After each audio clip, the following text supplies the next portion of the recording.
কাশ্মীরের নিয়ন্ত্রণ রেখায় একটি সামরিক চৌকিতে সাদা পতাকা উত্তোলন করে পালিয়েছে ভারতীয় সেনারা, এমন দাবি করেছে পাকিস্তান।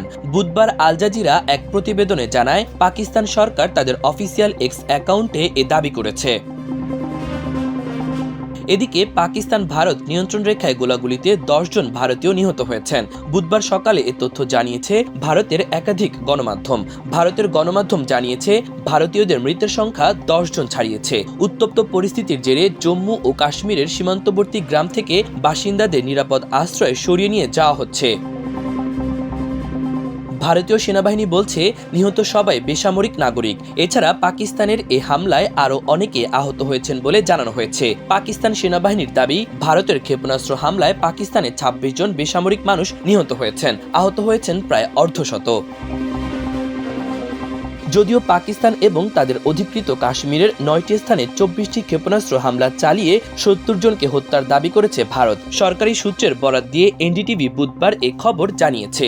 ওই সূত্রের বরাত দিয়ে প্রতিবেদনে বলা হয়, পেহেলগামে সন্ত্রাসী হামলার প্রতিশোধ নিতে ভারত এই হামলা চালিয়েছে। অপারেশন সিন্দুর সামরিক প্রতিশোধের চেয়েও বেশি কিছু ছিল।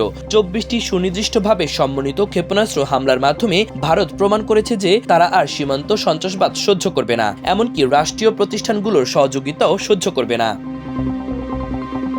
ভারতীয় সেনারা পালিয়ে যাওয়া প্রসঙ্গে পাকিস্তানের তথ্য সম্প্রচার মন্ত্রী আতাউল্লাহ তারার নিজ এক্স অ্যাকাউন্টে লিখেছেন, প্রথমে ভারত তদন্তের প্রস্তাব থেকে পিছিয়ে যায়, এখন আবার সীমান্ত থেকে পালিয়েছে। তিনি আরও বলেন, পাকিস্তান সেনাবাহিনীর প্রতিশোধ এবং রাতভর অভিযানের পর নিয়ন্ত্রণ রেখার কাছে চূড়া কমপ্লেক্সে ভারতীয় সেনাবাহিনী আত্মসমর্পণের প্রতীক হিসেবে সাদা পতাকা উড়িয়েছে বলে জানা গেছে। এর মাধ্যমে ভারত মূলত তাদের পরাজয় মেনে নিয়েছে। সূত্রের বরাত দিয়ে পাকিস্তানের তথ্যমন্ত্রী আরও জানান, ওই এলাকায় পাকিস্তানি সেনাবাহিনী শত্রুপক্ষের বেশ কয়েকটি পোস্টে ব্যাপক ক্ষয়ক্ষতি ঘটিয়েছে। আতাউল্লাহ তারার বলেন, ভারতীয় গণমাধ্যমে পাকিস্তানের গুলিতে ভেঙে পড়া ভারতীয় বিমান বাহিনীর ধ্বংসাবশেষ দেখানো হয়েছে। পাকিস্তানের তথ্যমন্ত্রী আরও বলেন, ভারতীয় বাহিনী সাধারণ নাগরিকদের ওপর হামলা চালালেও পাকিস্তান সশস্ত্র বাহিনী কেবল সামরিক লক্ষ্যবস্তুতে আঘাত এনেছে এবং সেগুলো ধ্বংস করেছে। পাকিস্তান নিয়ন্ত্রিত কাশ্মীরে ভারতীয় সশস্ত্র বাহিনীর হামলার কয়েক ঘন্টা পর ভারতের পররাষ্ট্রমন্ত্রী এস জয়শঙ্কর বিশ্ববাসীর উদ্দেশ্যে এক লাইনের একটি বার্তা দেন। এনডিটিভির প্রতিবেদনে বলা হয়েছে, জয়শঙ্কর সামাজিক মাধ্যমে লিখেছেন, বিশ্বকে সন্ত্রাসবাদের প্রতি জিরো টলারেন্স বা শূন্য সহনশীলতা দেখাতে হবে। অন্যদিকে পাকিস্তানে হামলার সময় ভারতের 5টি যুদ্ধবিমান ভূপাতিতের দাবি করেছে পাকিস্তান, যার মধ্যে 3টি রাফাল এবং বাকি 2টি মিগ ও সুখোই সিরিজের যুদ্ধবিমান। এ সময় ফাইটার জেটগুলোর পাইলটদের বন্দী করার দাবিও করে তারা। সীমান্তে ভারতীয় সেনাবাহিনীর একটি ব্রিগেডের সদর দপ্তর গুড়িয়ে দেওয়ার দাবি করেছে ইসলামাবাদ। দুই দেশের নিয়ন্ত্রণ রেখার দুদলিয়ান সেক্টরে এর অবস্থান।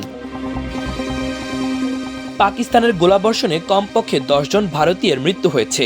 বুধবার ভোরে ভারতীয় সশস্ত্র বাহিনী অপারেশন সিন্দুরের পরই পাকিস্তান সেনা সীমান্তে শুরু করেছে ভারী গোলাবর্ষণ। পাকিস্তান অধিকৃত কাশ্মীর এবং পাকিস্তানের একাধিক জায়গায় জঙ্গি শিবিরগুলিতে হামলা চালানোর সময় নিয়ন্ত্রণ রেখা বরাবর পাকিস্তান সেনাবাহিনীর গোলাবর্ষণে কমপক্ষে 10 সাধারণ নাগরিকের মৃত্যু হয়েছে, 20 জন আহত হয়েছেন। মাল্টিমিডিয়া ডেস্ক, আমার দেশ।